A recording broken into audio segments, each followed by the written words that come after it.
એકદમ મસ્ત ગાડી છે, 4 વર્ષ થઈ ગયા, સીએનજી માં કઈ ગાડી રૂકી નહીં, મસ્ત ચાલે અત્યાર સુધી भी।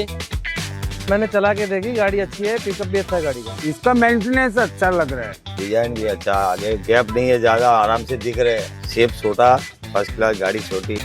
नाइट ड्राइविंग में स्पेशली जो चश्मे वाले ड्राइवर्स होते हैं उनके लिए ये बहुत अच्छी गाड़ी साबित हो सकती है। क्यों? जो लाइट है वो फैल नहीं रही है, तो आंखों पे चुभन, आंखों पे स्ट्रेस वो ज्यादा नहीं आ रहा। और सबसे खास बात है इसका डिजिटल इंस्ट्रूमेंट क्लस्टर। सारी ही चीजें हाथों पर उपलब्ध हैं, एक हाथ से मैकेनिकल स्टीयरिंग व्हील है। और सबसे खास बात जो इसकी मुझे लगती है वो है इसका सेमी फॉरवर्ड डिजाइन, यानी बेहतर सुरक्षा भी आपको इसमें मिलती है। કઈ વિચારવાની જરૂર નહીં, બહુ સરસ ગાડી છે। अच्छी है, बहुत सारी गाड़ी।